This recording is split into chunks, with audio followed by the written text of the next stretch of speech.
Hey guys, Coach Dylan here again for another office workout at home. Here we go.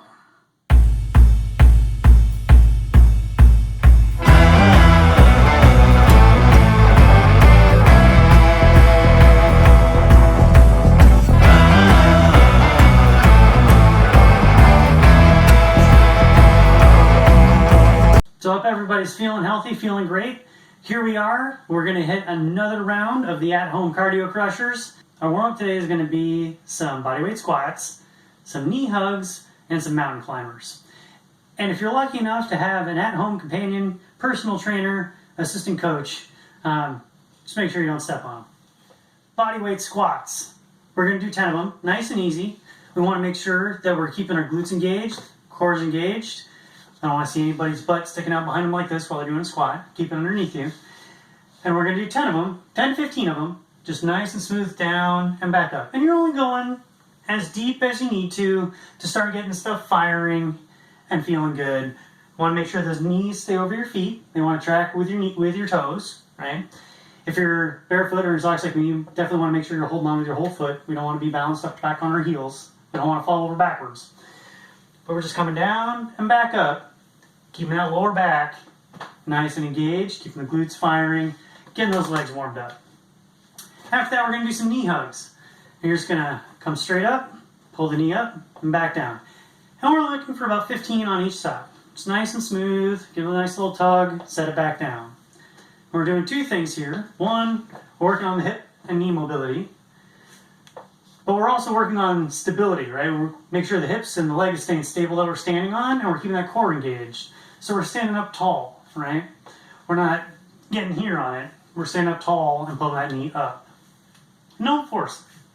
Just a nice gentle squeeze up, all the way up, all the way down. And you want to make sure you're putting that other foot down. You're not here and then let it fall.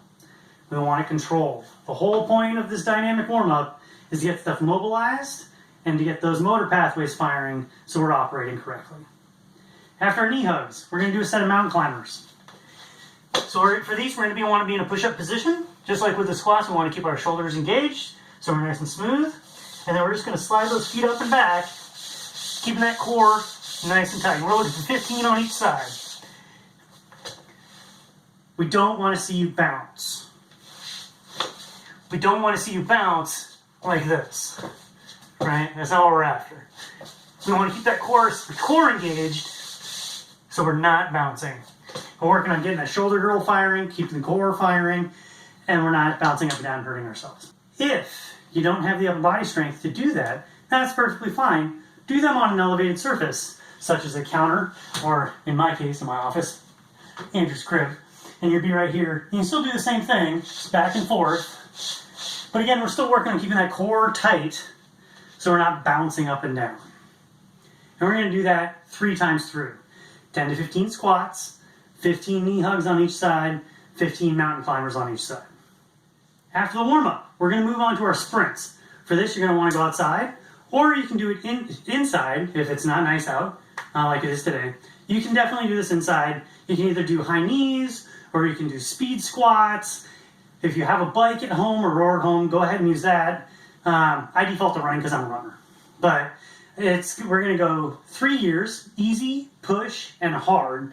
So that's going to be easy is going to be about 65 to 75% of maximal heart rate, maximal effort. You should be able to talk, kind of like we're talking now, but not be gas, right?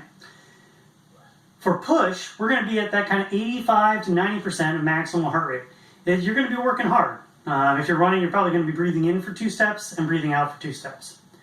And then for hard, we want to go as hard as you can. 30 seconds easy, 30 seconds push, 30 seconds hard, 6 times. After we get done with our sprints, whether we do them outside or inside, whatever, let that heart rate come down just a little bit, and we're not going to get too greedy. Today, though, we're going to do some balance work because we're at home. And this workout, we normally would be lifting pretty heavy with some declining reps, doing 3 sets of everything. But because we're at home and we don't have access to squat racks or a leg press necessarily, in order to make it more difficult, we're going to add a balance component to it. And we're going to do it 1 leg at a time because our body still weighs the same amount. And so if we're only using one leg, all of a sudden that leg has to do twice as much work. So that way we can get some of that higher strength requirement without having to add a whole bunch of extra weight that we don't necessarily have laying around. If you do need extra weight, you can go ahead and grab your water jugs or your dumbbells if you got them. They work just fine. I have a feeling for the single leg squats, body weight will probably do that because of the balance component. So there's a couple ways you can do single leg squats. If you have a really good core and you're really good hip mobility and your balance is on point, you can probably just do a full-on pistol squat, just right here, bam, all the way down the floor and back up. I'll be honest with you, I know I don't have that, especially today. I had a hard workout yesterday and my legs are fried. So I know I can't do that, so it wouldn't be a good idea for me to do that in this workout. Another thing you can do is you can grab a chair or a box and you can use it as a target to reach down and back up, doing the same thing. I'll use my office chair here to demonstrate this. But you can get a chair behind you. That way you know you're going deep enough and you can come down and then right back up through the heel, and that way you're really working that one leg you're working.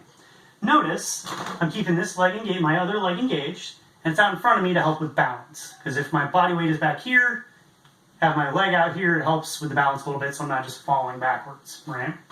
But we still want to push through the heel on this foot. I'll go ahead and swap legs.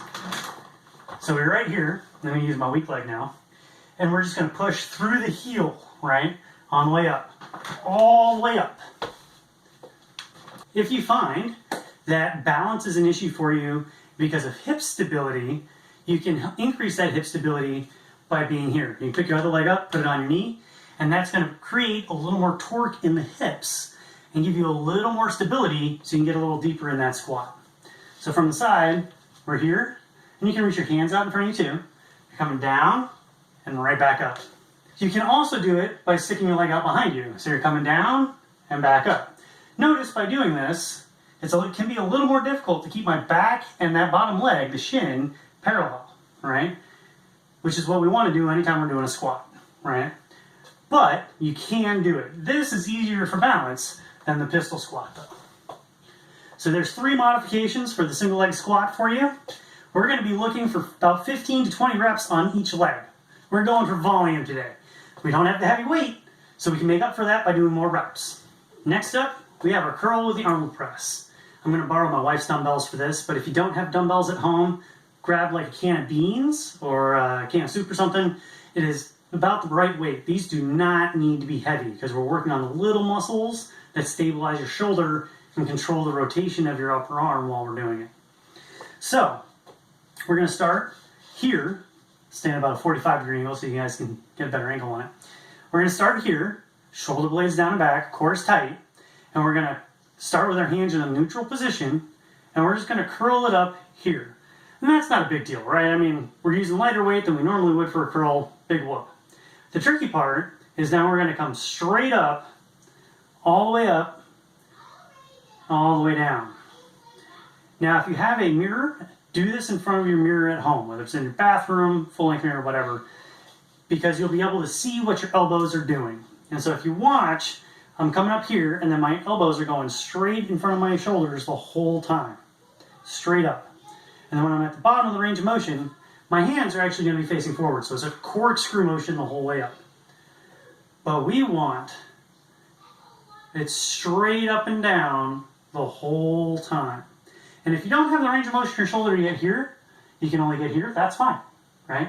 But we want it in line with the shoulder the whole time so that we're not out here using our rotator cuff to lift our arm. That is not what those muscles are designed for. Don't do it. We're working our biceps and our deltoids, and we're working those rotator cuff muscles to stabilize the shoulder through that whole range of motion. Keep them light. If you notice your elbow starts flying out to the side, stop, you're done. Those little muscles are tired. After our curl with the Arnold press, we're going to do our single leg hip extensions. And again, this is another way to get a little more work out of our body weight because we only weigh so much, and so in order to get more oomph out of it, we just do one leg at a time. So we're going to do this. We're going to lay down on the ground. We're going to be right here. We're going to lift one leg up, and the other foot we're going to lift those toes up, so we're pushing through the heel, and then we're going to squeeze up through the hip and drive the hip towards the ceiling, and then back down. All the way up, all the way down. Going back here to our handy office chair prop, we can get a little more out of these single leg hip extensions by putting our foot on the seat so we can get a bigger range of motion. Because when our foot's on the ground, the floor gets in the way. So if we're here, we want to drive up through our heel and push our hips all the way up, we can get a bigger range of motion and then all the way back down. Switching legs so you can get another view from the other side. We're going to be right here. You can put your hands down if you need to for stability. And we're going to squeeze that hip all the way up and then all the way down. Nice and smooth through that whole range of motion, looking for about 15 reps. And you should feel it right in that glute. The last exercise in our strength set is going to be our Superman with a lat row. Most of us don't have a pull-up bar or a lat pull-down machine at home, and that's okay. We can still use an isometric contraction of those lats to work them. We can, instead of just sitting here and squeezing our elbows down and putting them back up and squeezing them down, we might as well work our glutes and our back at the same time. So we're going to lay down on the floor again. So get down with our hip extensions. We're just going to roll right over. We want to point our toes that way. And our fingers are going to be pointing this way, out in front of us. And we're going to lay down and keeping our toes on the ground the whole time so we don't crunch our lower back. I see enough L4, L5 injuries and crushed discs. We don't need more business, and physical therapists have plenty of work to do. Don't do that. So we're going to be right here. We're going to keep our toes on the ground, and we're going to engage that entire posterior chain to lift our body up. And then we're going to squeeze those elbows down as hard as they'll go. And then we're going to squeeze them back up, keeping everything engaged the whole time, and then back down. That's one. And we're going to do 15, 20 of them. Nice and smooth. Up, squeeze, back up, down.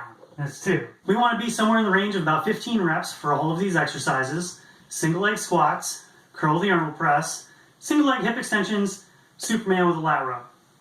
Once you do all four, catch your breath, grab a swig of water, do it again. We're looking for 4 to 5 sets. You do that, it'll be a workout. And then we can move on to finishing you off. So the last thing in today's workout is our polisher. We're going to finish you off today with some Tabatas. Now, Tabatas were originally designed to be done on a spin bike.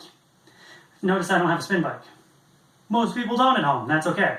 If you have a bike and you want to do this outside, go right ahead. If you want to do it running, go right ahead. However, you can do this just as well by doing squat jumps or squats. And we want to go only until we can no longer go quickly. We want to go for speed or 8 sets. If you can go for more than 8 sets, you're not going hard enough. But just review on jump squats. We're going to be here. We're going to come down. We're going to come up. We want that core tight. We want our feet landing nice and gentle.